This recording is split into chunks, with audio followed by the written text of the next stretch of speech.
Headwinds and challenges coming to us from a range of international pressure points, as well as the drought conditions facing and afflicting much of Australia. That's why we put in place domestic tax cuts, $100 billion plus of infrastructure spending, why we're working hard to reduce red tape, and in my field, why we're working hard to expand market access opportunities for Australian exporters so that we can build as much resilience as possible.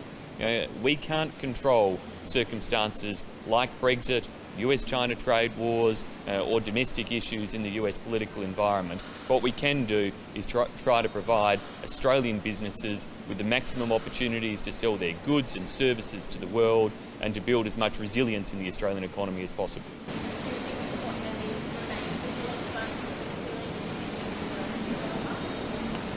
As a government, we will be ever vigilant, but we also want people to know that Australia's economic conditions are still good and strong, particularly when compared to the rest of the world.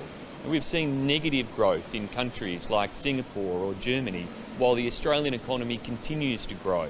And so Australians should be confident that with the strong levels of employment, the policy settings of our government, we're going to be able to ride through some of these international difficulties, continue to grow, and people should have confidence to invest in Australia and to keep growing Australian businesses, especially those with an export outlook such as the one we're at today.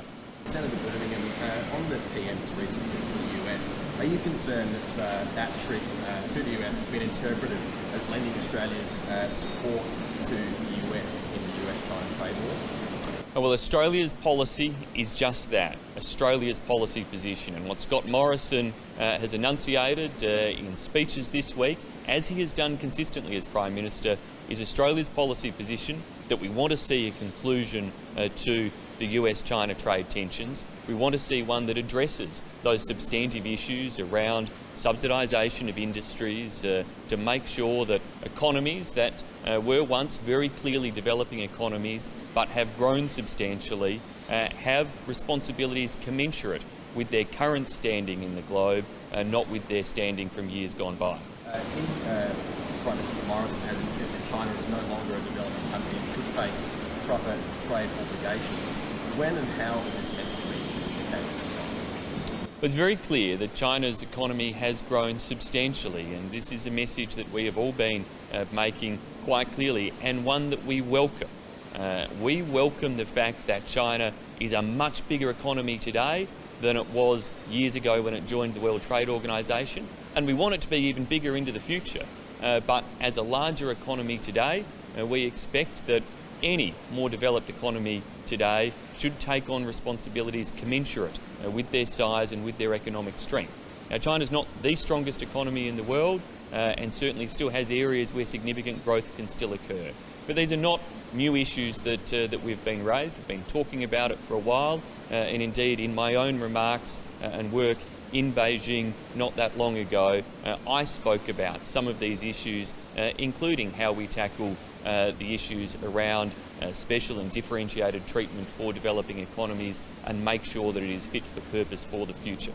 What assurances have you received from China that it isn't going to seek retaliation and reduce Australian imports? The Australia-China relationship is a mature one.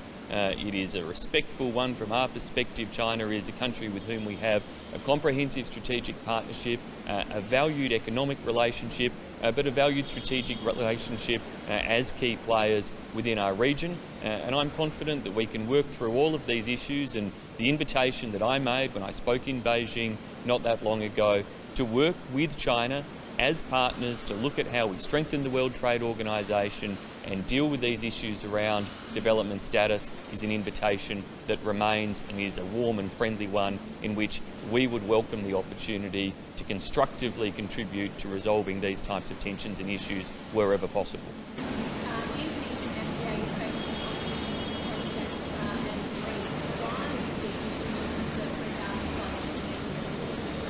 The Indonesian Free Trade Agreement is critical to Australia's future economic outlook, our ability to engage successfully with Indonesia, the largest of our near neighbours, a rapidly growing economy, and yet one where we have got fewer exports today than we should have, a weaker economic relationship than we should have, and the comprehensive economic partnership agreement we've struck with Indonesia is one that we want to see implemented and is demonstrably in Australia's best interest to deepen the economic ties between Australia and Indonesia. Now, I would encourage anybody who wants to and who has expressed concerns about it to go and look at the facts in relation to the Indonesia-Australia Comprehensive Economic Partnership Agreement. It does not create new categories of waiving of labour market testing. What it does do is create some new places for working holiday makers from Indonesia to come to Australia.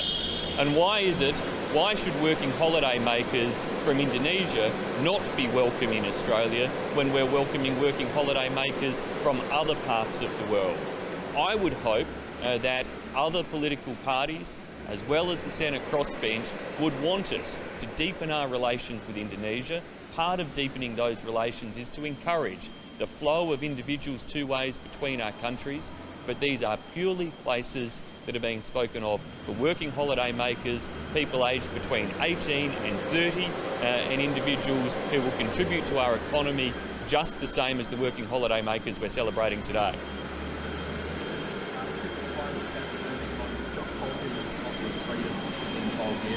Mr. Polfin's lawyer says Morrison government needs to put him on a plane out of the country quickly amid concerns of his safety. Will the Australian government accommodate that? If not, what is being done to ensure Mr. Polfin is safe passage home? Well, in all of these issues, we handle them carefully. We engage with our consular staff on the ground, providing support wherever possible, and we put the safety of Australians at the forefront of whatever we do. Often that means not talking in detail about what's occurring behind the scenes, but about making sure that we are giving the appropriate consular assistance and working closely with authorities elsewhere to ensure the safety and legal rights of Australians are protected wherever possible. So you won't guarantee any safe passage? Well, look, as I said, it's not always helpful to play out all of the details in public around our work.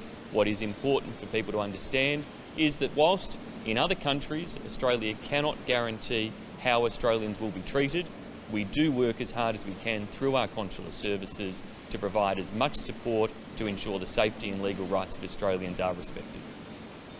Thank you. Cheers.